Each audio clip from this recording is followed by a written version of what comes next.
Am I ready to start? Mm. Am I allowed to start? Are you ready to start? Tell No. us. Am I allowed to start? Oh yeah, go. Cool. Cool.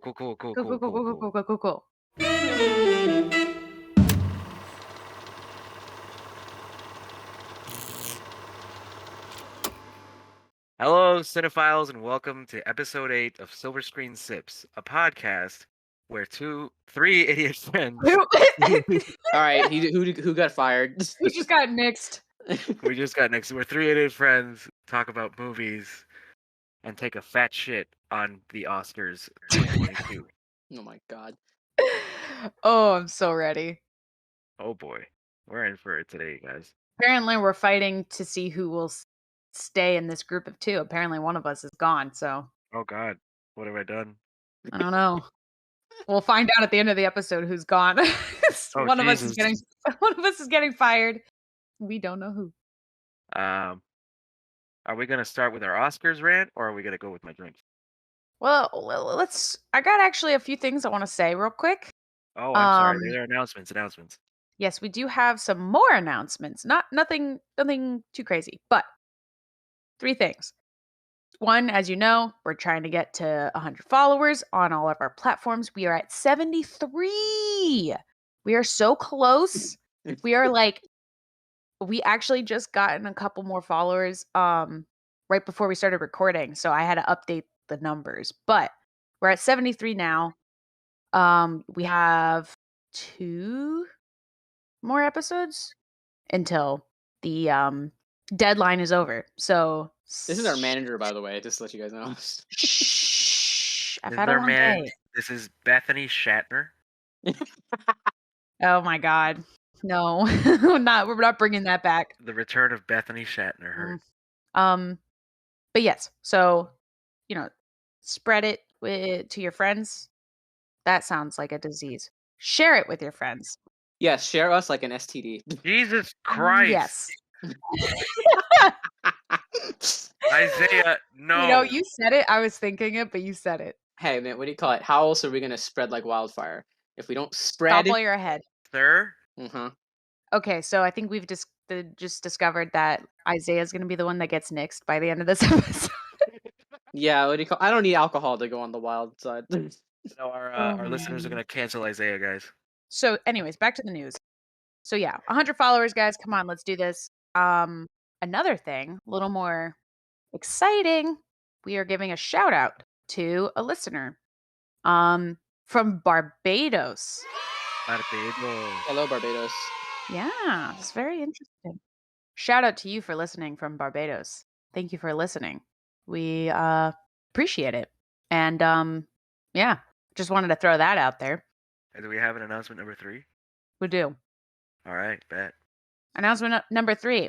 April 18th is going to be our listeners episode. Hell yeah, brother. We got plenty of suggestions from you guys. So we have picked 3 that we will be sharing for the episode.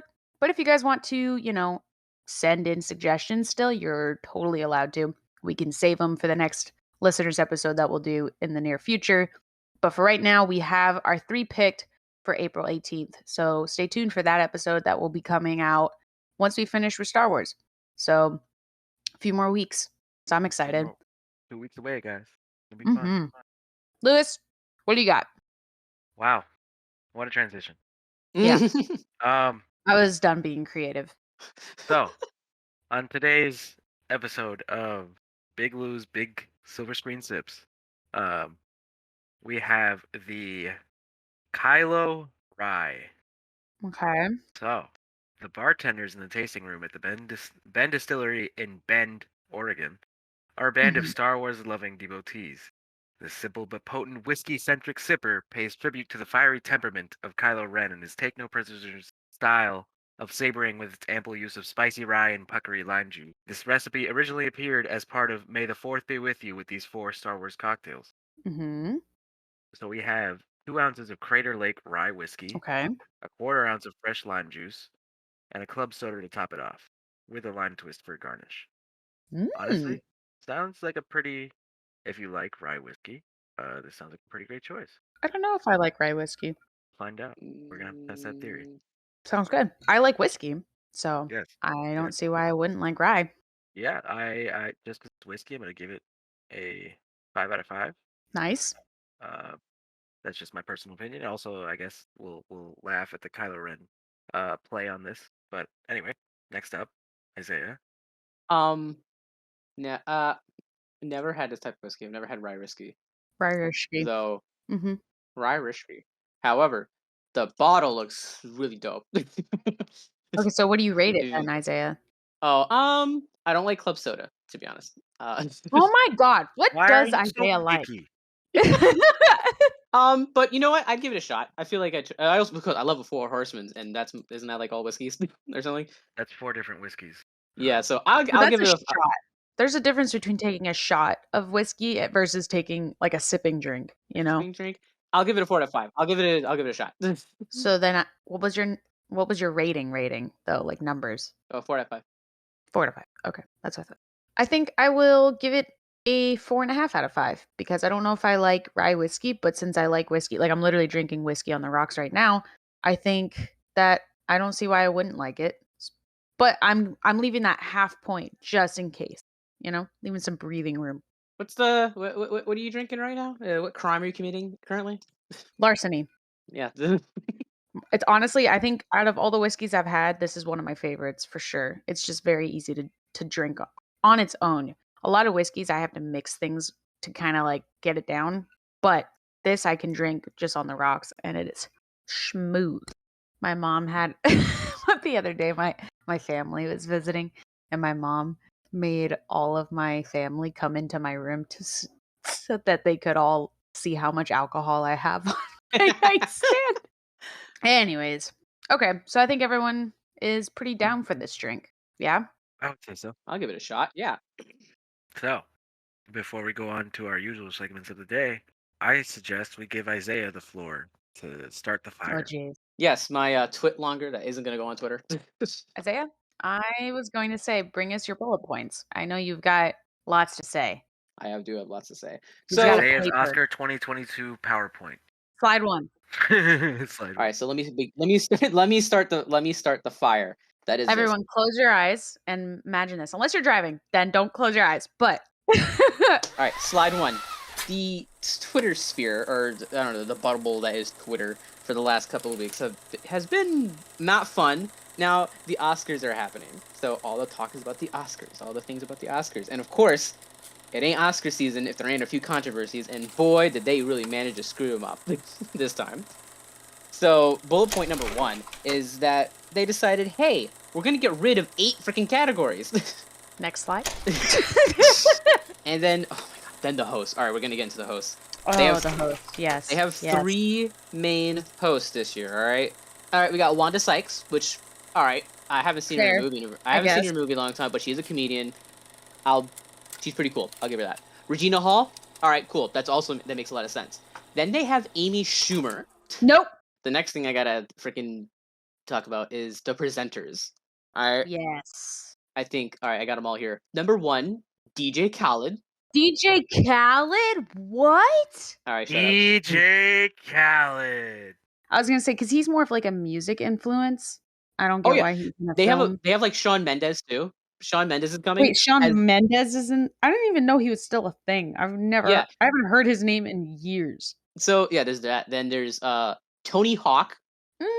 Star power alone, I feel like it kind of makes sense, but just very weird. It's a very random pick. Yeah. It's very like Shaun White. Shaun White? Who the fuck is Shaun White? The snowboarder. Shaun White, what? For real? Shaun White and Tony Hawk and DJ Khaled are going to be on stage together. Who knows? It'll be a sight to see. I'm sorry. Yeah, this is a very angry episode. No. Anyway, okay. we decided to go about that. we understood this was going to happen. Okay. It's just therapy session with Isaiah today. It's okay. It's Isaiah's therapy. Got it. New segment. What was your question of the day? Yeah. So my question of the day, I'm probably going to cut majority of this out because we've already been going for like an hour. Rude. Well, I'll just shorten it. So my question actually has to kind of ties in with the Oscars, so it's a great segue. And I have a feeling I already know what most of your answers are. So my question is, Are awards good indicators of film quality? And a follow-up question, do you try to watch films that win awards? First question, no. Second question, also no. All right. I think the only thing I've actually followed in this that like gained awards or something like that, or that I paid attention to the fact that it was like award winning or some shit, was when I tried Bird Dog whiskey. That's it. fair. That is a fair point. I think personally, I think the awards. Okay, so film is very subjective, right? I, for one, love horror. Isaiah, not so much, right? So my interpretation of a good film is probably different than Isaiah's interpretation of a good film. Because, like, for me, I think Hereditary is an amazing film, and I think more horror films should be nominated for awards sometimes, depending on, of course, the movie. And I feel like it's very it's very rare that a horror or a thriller gets nominated, and I think we need to see more of that. But I digress. So, yeah, I would be in agreement with Lewis that I don't like if a film wins a bunch of awards, it doesn't make me feel more inclined to watch the film. Like, I will watch a film if it piques my interest. I don't care what other people think. If other people like it, good for you. I probably won't like it if everyone else likes it.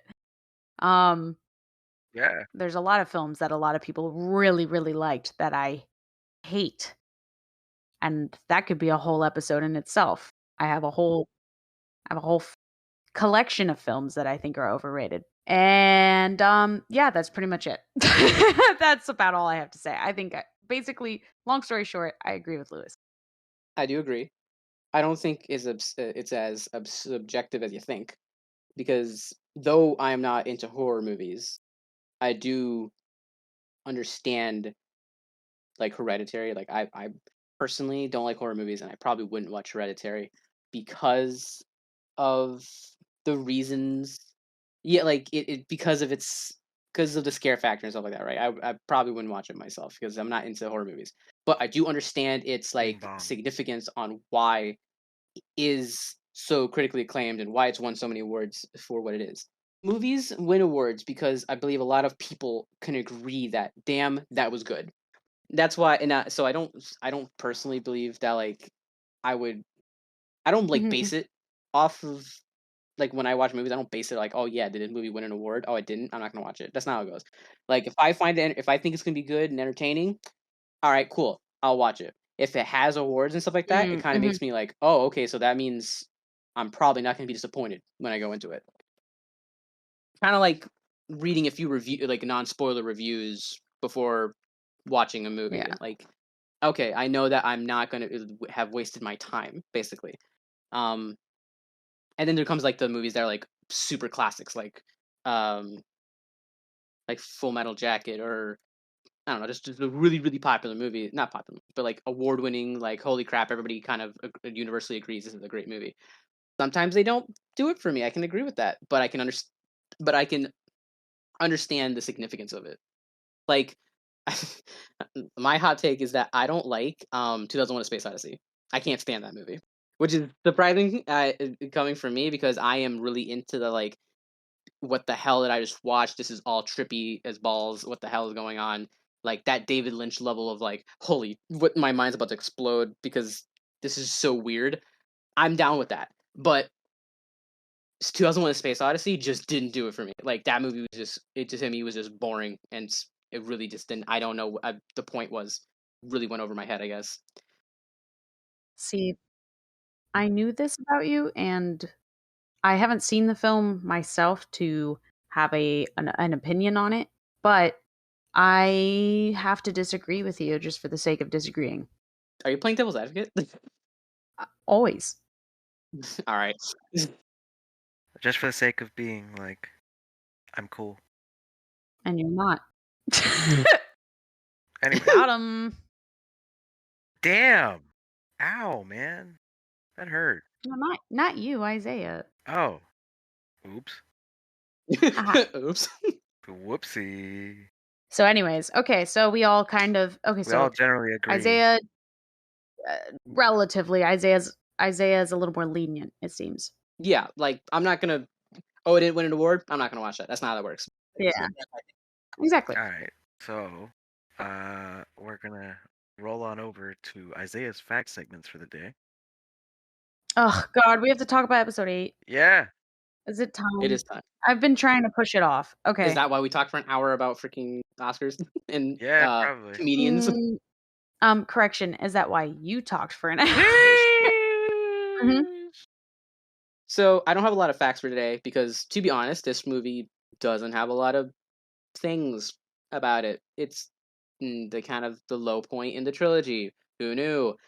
Even for the people who like it, I will agree there are reasons to like it. It is, however, still a very low point. the peak ain't is the peak ain't as high as you think. That's what I'm trying to say.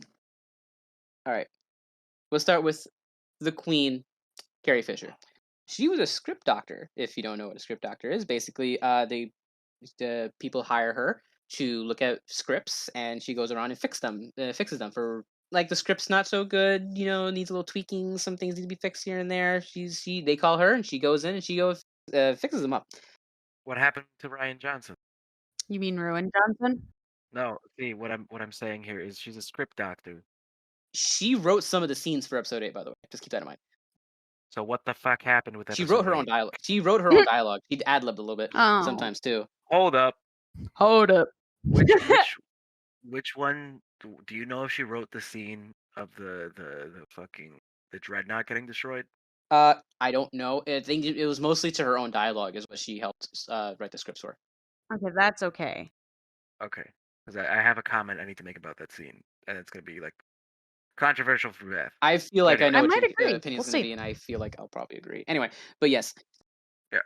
So, so she used to be a very prominent script doctor. She'd worked on a lot of films, such as Sister Act, Lethal Weapon, Hook, and Anastasia. I love that movie. Which one? I named 5. Sister Act. No, I'm just kidding. Hook. Hook is such a good movie. So, towards the end, she didn't actually do it anymore.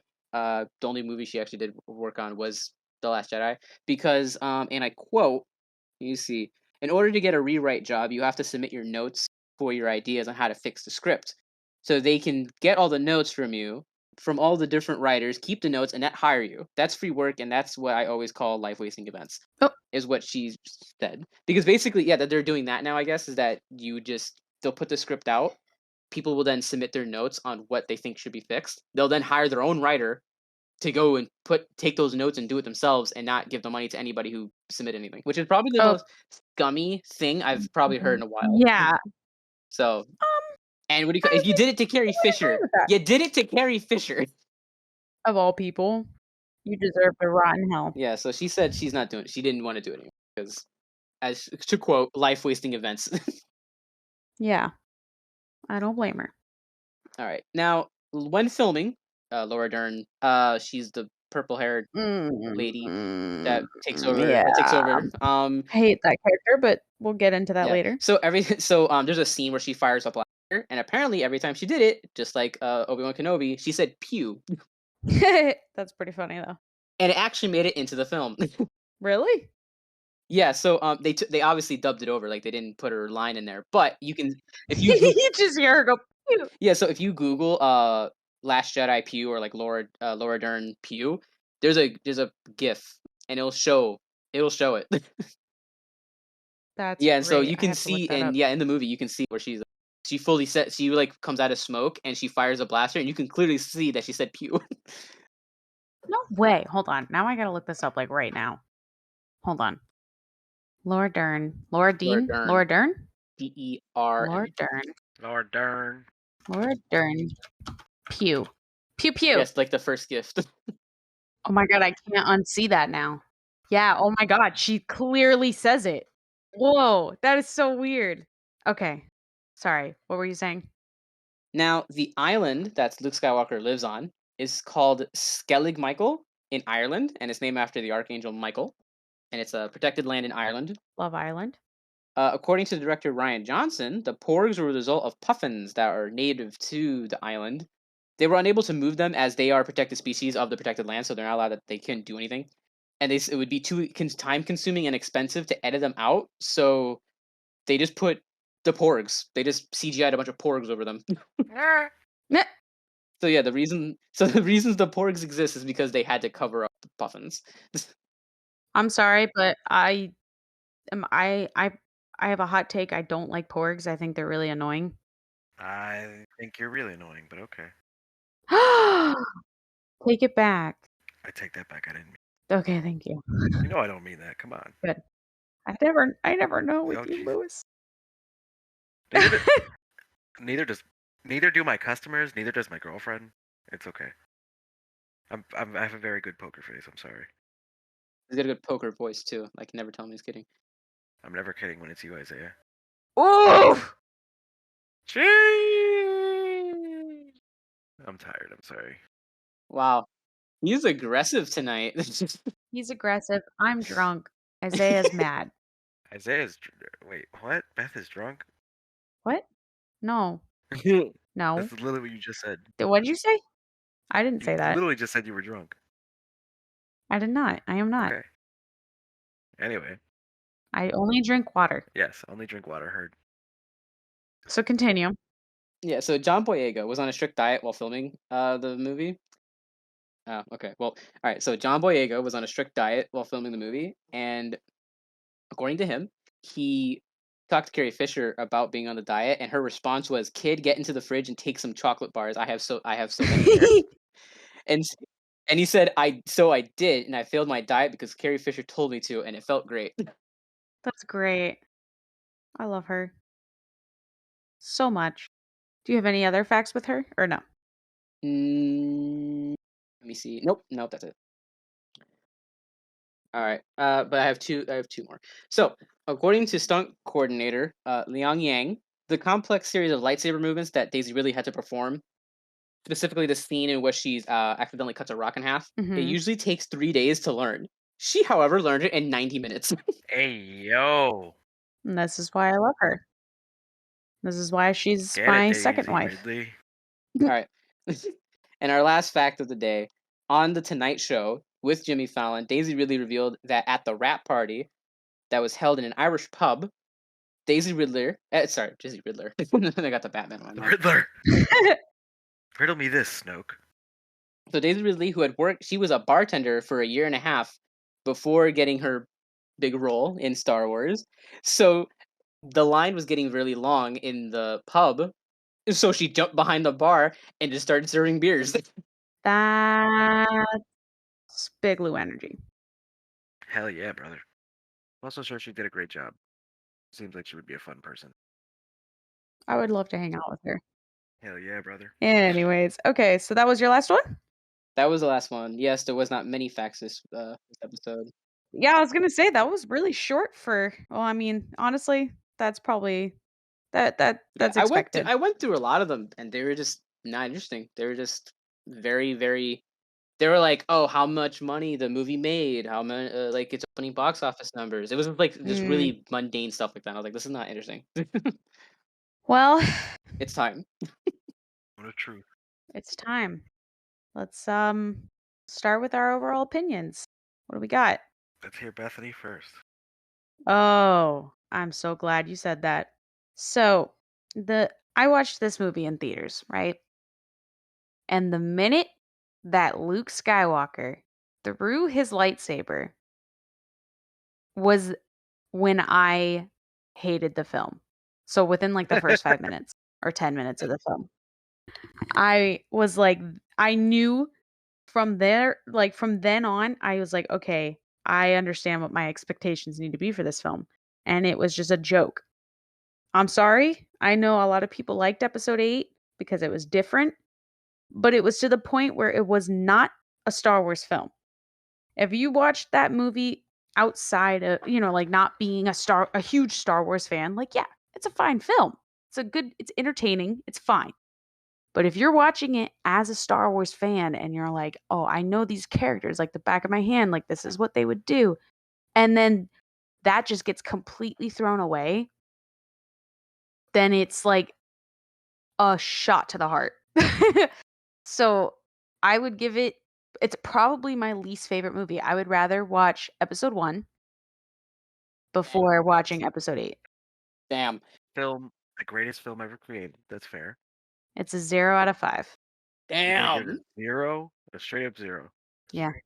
Straight up 0. I hate that. I get mad. You know you have a Just you have a thinking 2 of out of that 5 on your exists. letterbox. Well, because my letterbox ratings are different than the ratings we do on here. So your personal ratings versus your professional ratings. Well, the ratings we've been doing on this podcast, I've been rating it out of just the franchise, like comparing it to each other. I don't think about outside films. I think about just Star Wars as a whole, and I compare it and then I rate it. Whereas my letterbox ratings, I'm rating it out of all films, you know? Okay. Sure. Does that make sense? I think I'm doing the opposite. Yeah. Everything's unison. Yes. So my opinion of this movie is it's not great. It's not good. It's not any good. It's not. It's okay. So the movie does kind of like subvert your expectations. Like obviously, a lot of things that were happening was like, oh, like that never happened to Star Wars before, which understandable. They did up too many though. Like if they did a few of them, because a lot of the people were like a lot of like the executives, like Kathleen Kennedy and all that stuff. They'll take that with a grain of salt. Kathleen Kennedy liked it. Is that they liked the like idea of the controversial moves that they were making for this movie. Now I understand that, and I do think some of them were pretty like who Snoke was. There's like the who Snoke was, who's Rey's parents, the way Luke acts, stuff like that. I understand all those like moves they were doing that kind of pushed it to not be a Star Wars movie. I understand that, and I do respect the move they were trying to do. However, I think they did too many because if you make them, because the first movie, like right, The Force Awakens was made for Star Wars fans entirely. There was no subverting expectations. It was a Star Wars fans fluff show, all in all. Yeah. And then you go and make a movie that's the complete opposite of that. You're going to obviously ruffle a few feathers because like you can't. That's whiplash. See, here's the thing. I think I agree. Oh, so I totally agree with that. I think episode 4 was made for heart like Star Wars fans from that grew up with Star Wars. I mean, episode 7. Then 8. Yes, You said 4. Did I say 4? Oh my god. That's all right. Episode 7. Episode 8 was the complete opposite. Like Isaiah said, it was like trying to be super different to the point where it wasn't even a Star Wars film anymore. Right. And then, of course, episode 9, which we will discuss in the next episode, but I'll just briefly mention it now since it kind of connects. Episode 9, I feel like it was like they tried to go back to Star Wars fans, like a Star Wars movie, but they went so deep into the lore where it was almost like, I don't know what any of this shit means. Like you had to be a deep, hardcore Star Wars fan to understand a lot of the things that were happening in episode 9. I actually there's an actual answer to that, and I'll explain in the next episode because I know the actual answer to that and why you feel that way. Okay. Great. I can't wait. But yeah, I think that there was just never like I think a great example of a good balance is like Mandalorian and Boba Fett, but Mandalorian I think was a great example of exactly what this trilogy should have been. It was a good balance of like callbacks to old episodes, but it wasn't thrown in your face. It was kind of like, oh yeah, like I remember that. But it wasn't like, hey, shoving it in your face kind of thing. And then it was also new characters that you had never ever seen before, but then there were old characters that eventually you saw again and you're like, oh my god, like I remember like when Ahsoka showed up. Spoilers. But I think that Mandalorian, if they had done the trilogy anything similar, if they just let like Dave Filoni and yes, Jon Favreau just direct The trilogy, I think we would have. Yeah, I think we would have. Yeah, I think we would have I, way I better don't film. I don't think J.J. Abrams and Rian Johnson are bad directors. They're not. Like J.J. Abrams, they're not. They've come out with many good things, just not for Star I Wars. think they just had two different styles, and they didn't have an overall plan, and they kind of just Mhm. winged it too hard because obviously Rian Johnson did his own thing, and it could have worked had there been some type of oversight and been like, well, actually, there was oversight. So I think he was just too convincing at what he was trying to tell them they were going to do, but nobody understood that originally of what they originally did. Because like J.J. Abrams, if you ever seen his TED talk, he likes to do something called the mystery box. Basically, what he does is he sets up a mystery box and then he doesn't reference it for a very long time until a climax. That's the way he does it. I think what J.J. Abrams did was he set up a bunch of stuff and then Rian Johnson kind of threw it out the window. But he took too many of those things and threw them out the windows because Yeah, he took like if he again going back to he shouldn't have gone so far with it. Like if he kind of like did find some balance and kind of got rid of if he did like just Luke being like an ass like if he just did that, then the rest of it could have been like understandable because there still would have been stuff to carry over to the third film to answer some of the stuff that was set up in the first film. But Rian Johnson said Mhm. anything that J.J. Abrams thought of, that doesn't matter anymore, and then none of it matters. Yeah. So now there's nothing. Now there's no. So the setups were supposed to. There's no payoffs. No payoffs whatsoever because all the payoffs got thrown out the window. The payoffs meant nothing. yes. Yeah, pretty So much. that's why I feel like this movie is where the movie failed. Is that it catered to a certain demographic, which are Star Wars fans, and then it did the complete. It catered to an entirely not Star Wars fan base, and it fell apart. Yeah. So I do think the people who do like this movie are people who are not diehard Star Wars fans because obviously it is something different, and people who are maybe thinking about like, you know what, I can understand where they were going with. So I can understand that. However, there are a few issues that I can't forgive, and that is like the entire arc that takes place on the casino planet. That makes no sense. It was basically a side quest. Oh, don't even get me started on the casino scene. It's just a side that quest. is It had nothing to do. Also, what do you call it? just a side quest.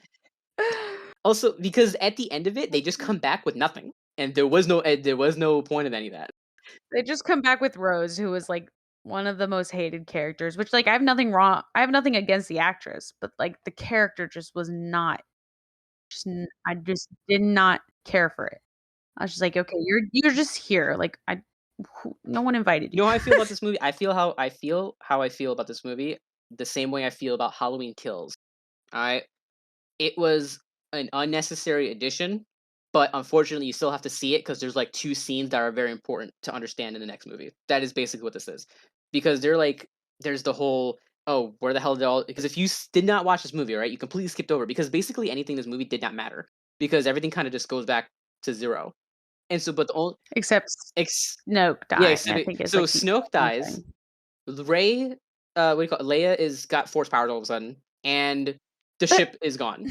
That's literally like the three main scenes that you're gonna miss if you don't watch this movie and you don't and care it over. Oh, then also like where the hell did Rose come from?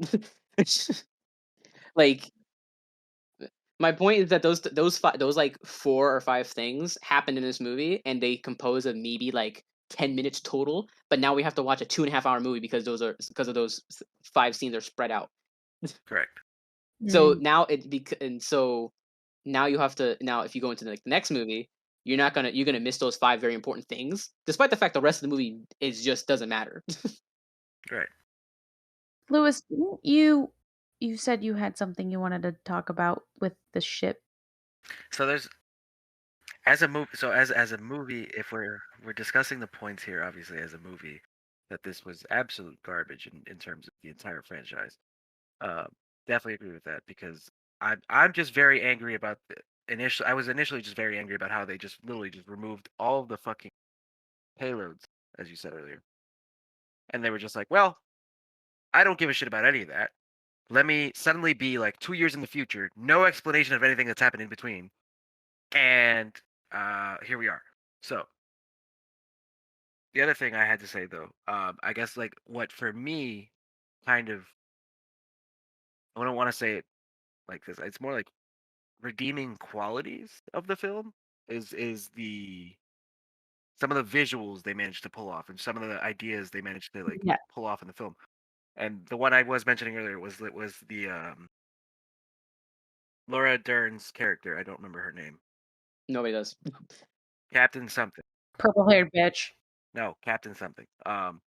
When she decides to take the ship and punch it into hyperdrive and rip through star destroyers and dreadnoughts in the middle of nothing. And the absolute, like, I also saw this film in theaters, right? And I think it was Oh, probably one of the greatest yeah. effects they pulled off in any film I've seen was the absolute silence for those 6 seconds. Mm-hmm. Like, I got chills just thinking about it. exactly. And that was one of the greatest things I saw in this film, and it made me so angry that this film was trash. So, That is, I will admit, that is one of the redeeming qualities of the film.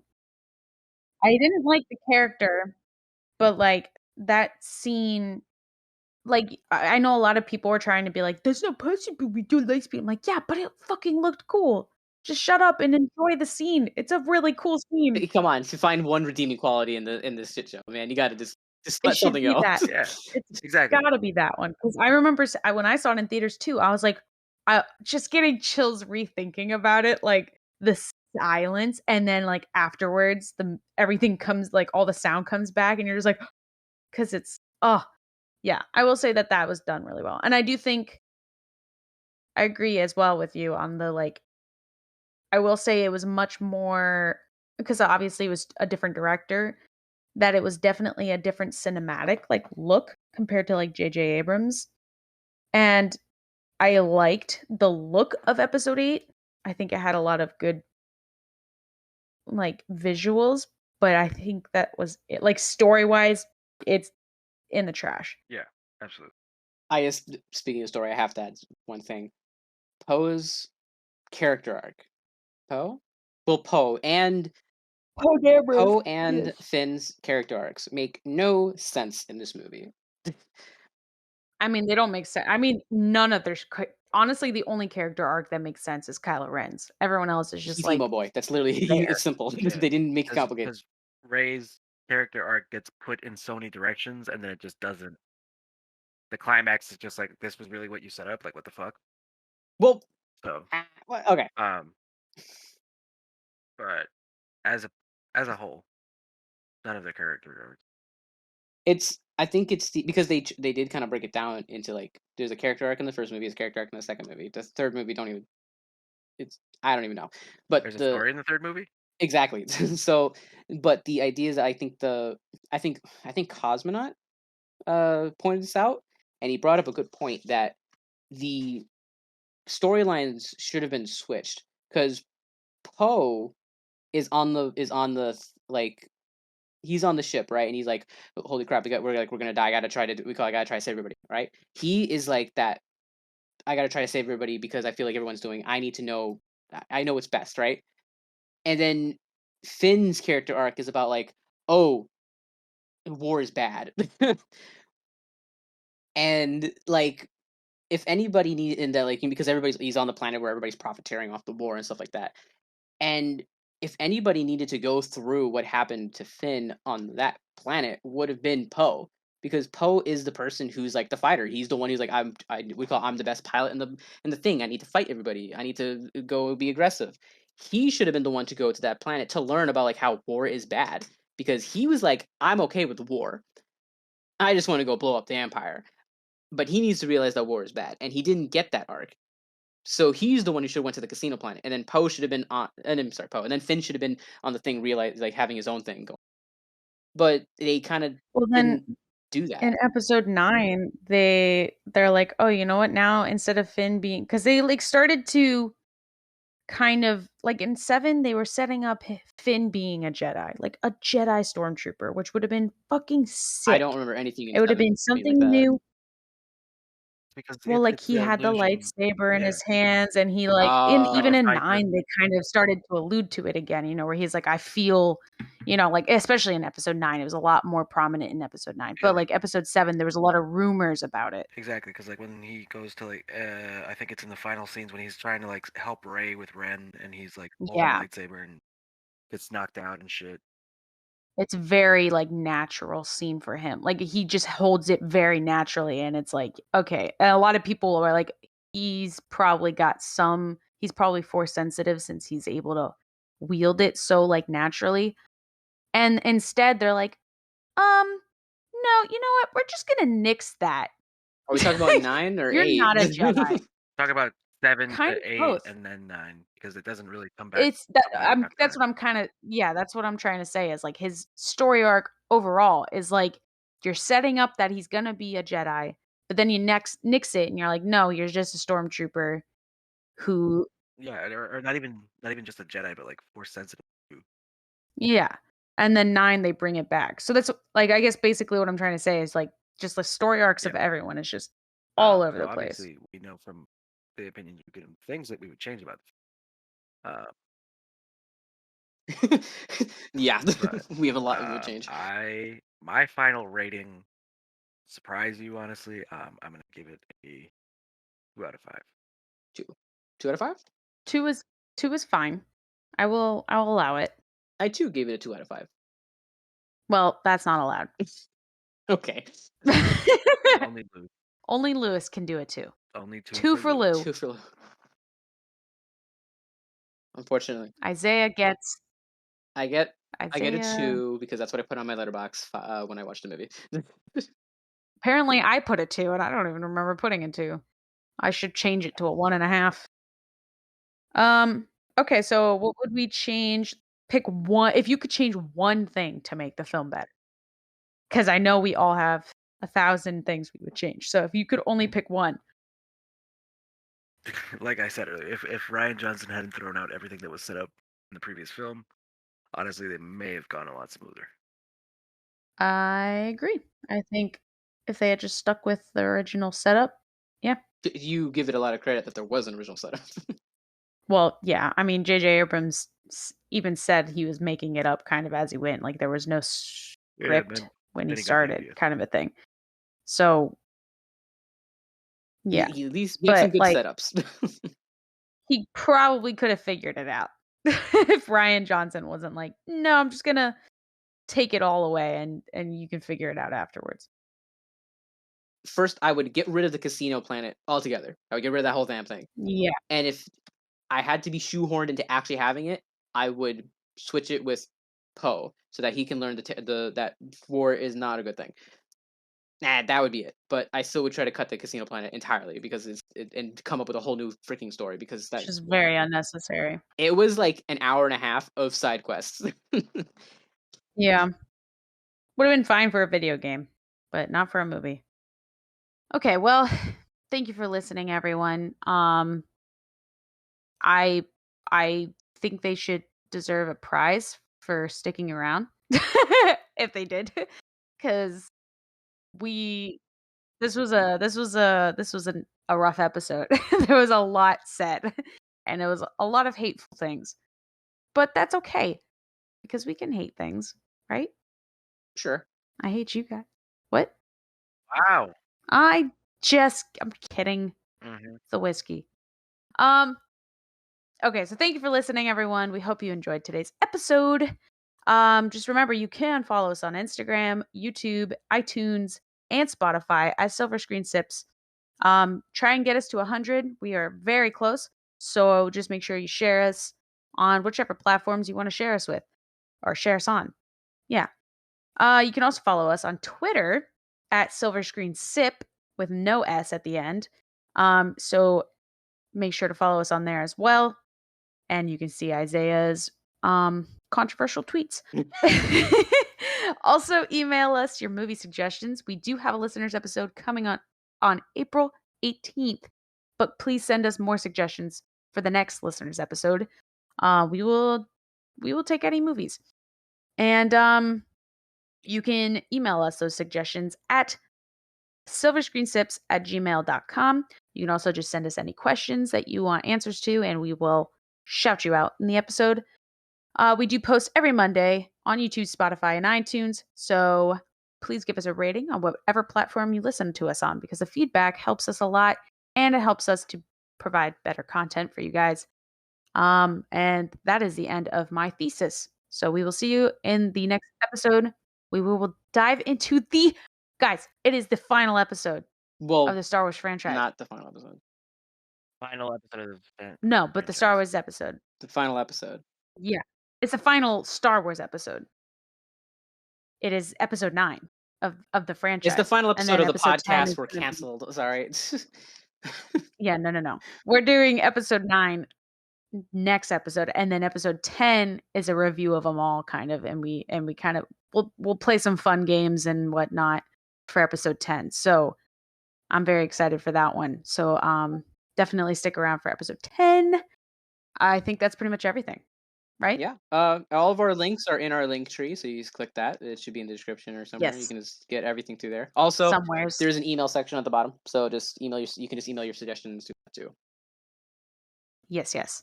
Lewis, do you have anything you want to add? That's not Excelsior. Onlybrews.com is running a special right now for only $5.